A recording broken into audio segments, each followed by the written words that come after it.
Hello, this is Sheshachalam from Astroguide Mysore. So today, I have written on the board, we will be discussing Chapa Yoga.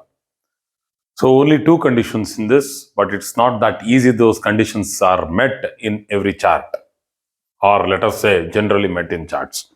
So ascendant Lord is to be exalted. So we will do it for one or two ascendants, so you will understand the relevance of this. The ascendant Lord is to be exalted. Second condition is the fourth and the 10th Lord have to have a Parivartana Yoga and have to remain in the fourth and the 10th houses. So, signs sometimes Parivartana Yoga happens with the fourth and the 10th, but many times it so happens that they have exchanged signs, but in the Bhava chart, that is the house system, they will have gone into the different houses. That is, it might have gone to the third house, or the fourth lord might be in the ninth house, actually not in the 10th. So these things have to be ascertained by both the Rashi chart for being into a Parivartana Yoga. Parivartana Yoga has to be seen from the Rashi chart because it is the zodiac where they get Parivartana. And to ensure that they are in the Kendras, the fourth and the 10th quadrants, you need to see the Bhava chart. That is the angular disposition, longitudinal angular disposition from the ascendant point. So let us take one example here. So here, let me take this example. This is the ascendant lord is Saturn. So Saturn exalted in the sign of Libra. The fourth lord is Venus, and the 10th lord is Mars. Say that this what is in the Rashi chart is also the Bhava chart. The exaltation doesn't have to be remaining in the same house or anything like that. Exaltation means that it is in that particular degree. So usually, Saturn gets exalted at 20 degrees in Libra. So let me put that in the North Indian style. So this is the 11th sign. So this becomes the 11th sign. So 11, 12, 1, 2, 3, 4, 5, 6, 6. 1, 2, 3, 4, 5, 6, 7 this is. So 7. So Saturn gets exalted in the 7th sign, that is Libra. 7. So 8, 9 and 10th sign. 10th sign is Capricorn. So 11th sign once again is Aquarius. So now placement of Venus in the 8th sign. Opposite to that, you will have Mars in Vrishabha Rashi, Taurus, second sign.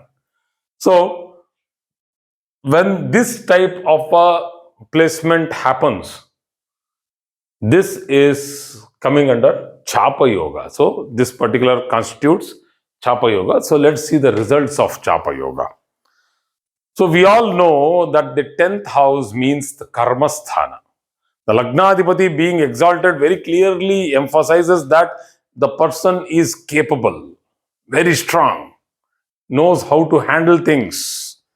Extraordinary confidence is there in the person because the Lagnadipati itself is exalted. That also has to be verified with the Moon, Rahu, Mercury combinations in the chart, but I am not going so deep into the other things. But still, if the ascendant lord is exalted in the chart, that means that the person has the required confidence.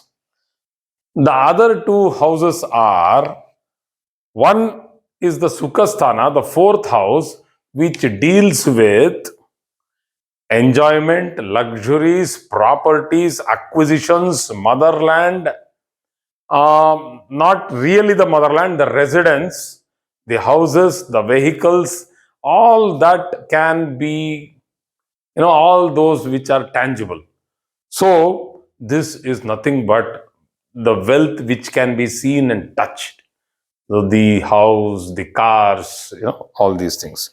Karmasthana, that is the 10th lord.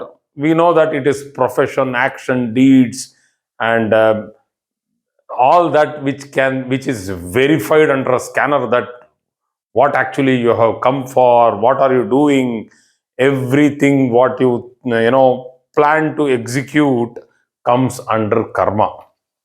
So these two fellows have got exchanged. That is, the Karmasthana Adipati has gone to the Sukhasthana. The Sukhasthana Adipati has come to the Karmasthana. I usually keep telling that if the Sukhasthana is very heavy in a chart, the person will have too much of orientation towards enjoyment and very less orientation towards job, working under somebody. Would always want to have a job of his own requirement, like a business, where he would want to, play it on his own terms. And the other way around is, if the karmasthana is heavily loaded with a bad fourth house, that means the person will keep on working, workaholic. Not that he will be rich or poor. Here it is whether he will be spending time for leisure. So this person has a parivartana yoga between the fourth and the 10th house, where the fourth lord is in the 10th and the 10th lord is in the fourth, with the ascendant lord getting into exaltation position, which is excellent. These people are heads of treasuries, mints, foreign exchange, finance ministers, wealth controllers, secretaries of huge companies or holdings. So the tagline is that the one who handles money.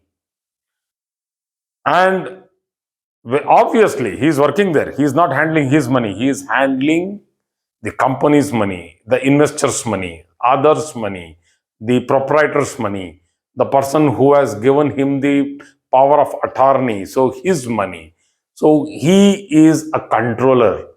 If this ascendant Lord is not exalted, or if it is exalted and malefically disposed along with a Rahu, badly posited. I am not telling that Rahu is a thief, but if it is badly posited and if the character of a person is in question, then the same person who is a controller of somebody's money can get into foul business. So he can get into things which are, not ethical, morally disputable. So Chapa Yoga is for those who are, like even chartered accountants, even cashiers in the bank, people who are going to collect the money from, debtors, people who have to, bank agents who go for collections. So these people also should have a good Chapa Yoga. If it is a very strong Chapa Yoga, they will not be like, executives who will be running around. If it is a very weak Chapa Yoga, then yes, they will be into normal executive service. So thank you very much for today's class.